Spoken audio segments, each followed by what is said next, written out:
Quba rayonunda avtobus sürücüsü ilə sərnişin arasında yaranan mübahisə cinayət işi ilə nəticələnib. Hadisə bu ilin fevralın 19-da rayonun Digah kəndi ərazisində baş verib. İstintaq materiallarına əsasən Ərəstun ilə sərnişin Mərahim arasında mübahisə yaranıb. Mübahisə zamanı Ərəstun sərnişinin sinə nahiyəsinə əl zərbəsi vurub. Məhkəmədə ifadə verən Ərəstun fərdi qaydada sərnişin daşıma ilə məşğul olduğunu bildirib. Onun sözlərinə görə həmin gün Quba avtovağzalından Qusar istiqamətinə hərəkət edən avtobusda bir sərnişin qapının qarşısında dayanaraq giriş-çıxışa mane olub. Sürücü bir neçə dəfə iradı bildirsə də sərnişin buna məhəl qoymayıb.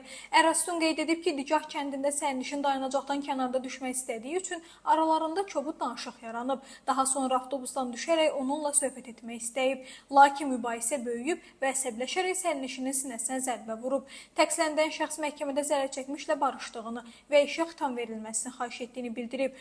Quba rayon məhkəməsinin qərarı ilə tərəflər barışdığı üçün onun barəsində cinayət təqibinə xitam verilib və cinayət məsuliyyətindən azad edilib.